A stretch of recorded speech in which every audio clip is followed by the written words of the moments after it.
Looks like President Mohammad Muizzu's anti-India rhetoric is backfiring.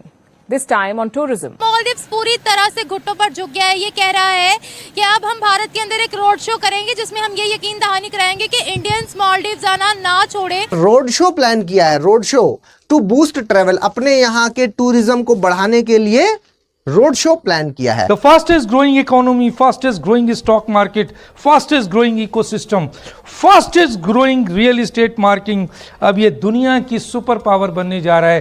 15 अगस्त 1947 को आजाद हुआ। आप मुझे एक छोटी सी आज मुझे बता दें, आप में और गाजा में क्या फर्क है? उधर इजराइल मार रहा है, यहाँ पे आप खुद एक दूसरे को मार रहे हैं, वो फर्क है आपका? पाकिस्तान की आज की इस पोजीशन को कंपैरिजन कर लें किसी भी खित्ते के मुल्क से, किसी भी खित्ते के मुल्क से। So many Indians said, we won't visit the Maldives. And guess what? They're actually doing it. So Maldivian tourism agencies are worried.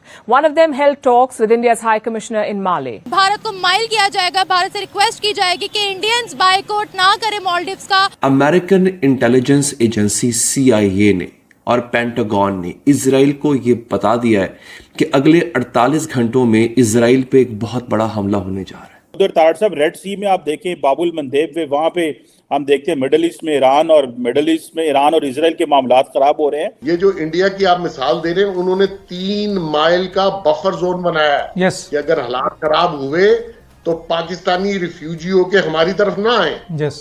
इस वक्त आपको पता है सबसे बड़ा खतरा UAE ने अपनी एम्बेसी ही नहीं बंद की इजराइल के साथ, उनके साथ उन्होंने अपने रिलेशनशिप कंटिन्यू। में जो बिल आ रहे ना, हम गरीब लोगों की तनख्वाहें जो है ना वो 25,000 20,000 बिल 50,000 गैस के बिल आ रहे हैं, किस्तों पे कराएं लेकिन फिर भी नहीं हुआ, पता नहीं कैसे। लेकिन ये अल्लाह चला रहा है सबको, अल्लाह ताला इस मुल्क को चला रहा है।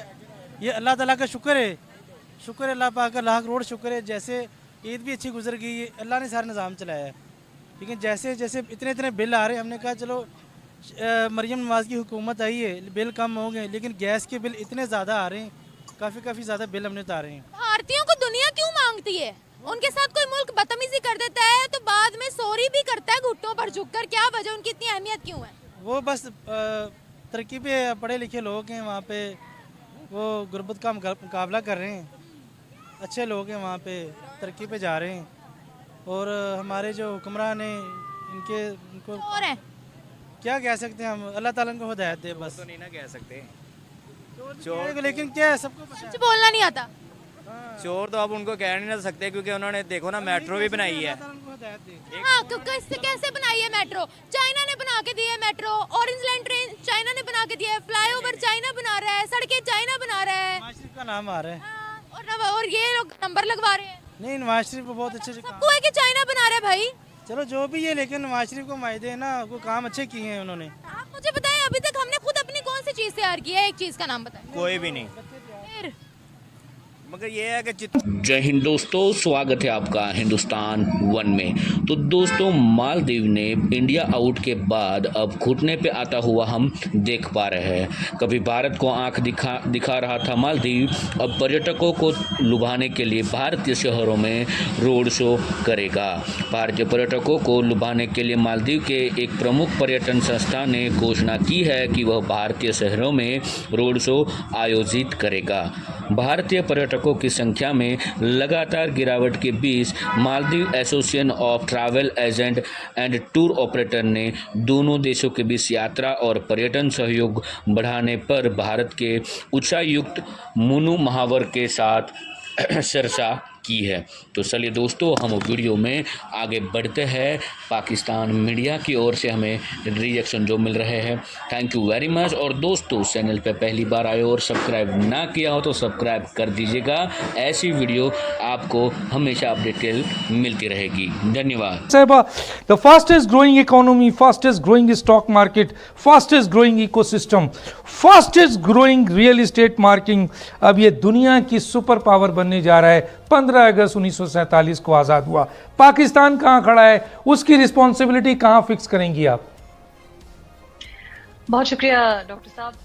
पहली बात तो ये है कि अगर हम लीडरशिप की बात कर रहे हैं, लीडरशिप की फुकदान की बात कर रहे हैं, तो कल का वाकया आप देख लीजिए कि इलॉन मस्क, जिन्होंने अब ट्विटर, जिसको हम पहले कहते थे अब एक्स कहते हैं, उसको खरीद लिया, और इलॉन मस्क जो कि एक अथॉरिटी दुनिया में समझी जाती हैं, वो नरेंद्र मोदी से मिलने के लिए जा रहे थे और जाने से पहले उन्होंने एक बहुत मानीखेज और बहुत एंथुजियास्टिक ट्वीट की कि वो कितनी enthusiastically he is looking forward to meeting Narendra Modi. हमारे यहाँ लीडरशिप उस वक्त क्या कर रही थी? हमारे यहाँ जो पॉलिटिकल लीडर्स हैं या मुख्तलिफ अपने अपने मोहल्ले के लीडर्स हैं, वो क्या कर रहे हैं? वो टिकटॉक कंटेंट क्रिएटर्स से आगे बढ़ ही नहीं पाए हैं और वो एक दूसरे के मुकाबले में कोई अगर 50 रुपए ईदी दे रहा है तो कोई 500 रुपए ईदी दे रहा है।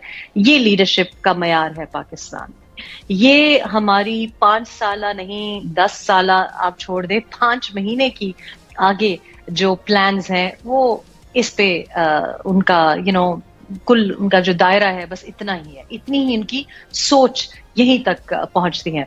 हमारी जो तरजीहात है वही गलत है। हमारी तो जो तरजीहात है वो यही है कि कौन जेल में है, किसके जेल से एसी निकलवा दें या किसकी जो अहलियां हैं उनको बिल्ले ना दें ईद पे। ये हमारी तरजीहात जो है ना, ये एक दूसरे की टांग खींचना, एक दूसरे को रोकना, ये हम गलत, ये रास्ता रिस्पॉन्सिबिलिटी कहाँ फिक्स करेंगी? रिस्पॉन्सिबिलिटी कहाँ फिक्स करेंगी? इस पाकिस्तान की आज की इस पोजीशन को कंपैरिजन कर लें किसी भी खित्ते के मुल्क से, किसी भी खित्ते के मुल्क से।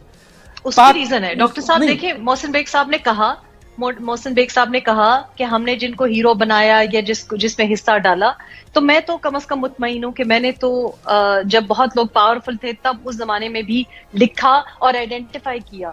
ये नहीं कहा कि कौन बुरा है कौन अच्छा है। मैंने बताया कि कोई बुरा क्यों बन जाता है, क्योंकि जरूरियात ऐसी हैं। यानी कि यहाँ पे लीडर बनने का एक ही तरीका है, या आप दरबारी बिहेवियर करेंगे या आप बूट पॉलिश करेंगे, अपनी नजरियात पे खड़े ही नहीं रहेंगे और अपनी कंस्टिट्यूएंसी को, अपने हल्का अहबाब जो है, ये मोहल्ला है, उसको रिप्रेजेंट नहीं करेंगे। ईरान ने थ्रेट की है, ईरान सबसे पहले वार अमेरिका को किया है। हमारे बाबा जी जो हैं वो उनको दवाइयां टीके शिके लगा के उन्होंने कहा है कि बीबी नेतन्याहू से बात कर ले, उन्होंने की है बात। टोनी बिल्किन साहब जहाज पे चढ़ के तो उनको पता नहीं क्या बात है। मुझे उनमें और बिलावल भुट्टो साहब में एक कॉमन चीज नजर आती है, जब भी कोई बात होती है जहाज लेके निकल पड़ते हैं। टोनी बिल्किन साहब से बंदा पूछे कि 4 मुल्कों के, कहते सुना 4 मुल्कों के जो वजीर खारजा है उनको उन्होंने कहा जी ईरान से बात करें आप, क्योंकि डायरेक्ट उनसे बात नहीं कर पाते, थ्रू द मीडिएशन करते हैं। जर्मनी से बात करता है, अमेरिका का मैसेंजर जो है इस वक्त जर्मनी। सऊदी अरेबिया, इजिप्ट, इस तरह के वजीर खारजा को उन्होंने कहा जी आप ईरान से। और यार टोनी बिल्किन भाईजान, आपकी इजराइल बात नहीं सुनता, जिनको असला भी दे रहे हैं, पैसा भी दे रहे हैं, तो वो क्यों सुनेंगे आपकी बात? वो क्यों सुनेंगे आपकी बात में? आज एक और ड्रामा यहां पे चल रहा है वॉशिंगटन डीसी में, आकस पोकस बनाए जा रहे हैं। हर 3 मुल्कों को पकड़ के ओकस पोकस नाम रख देते हैं। आपका ना कुछ साई है ना वारस है, ना आपके कुछ सुनता है बात दुनिया में।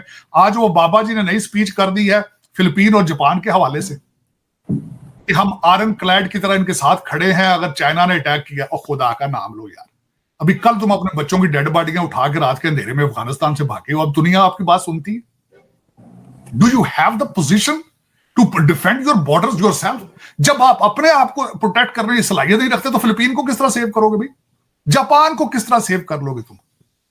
थूका जो पकौड़े लग गए थोड़ा अमेरिकन, पता नहीं ना की हो गया।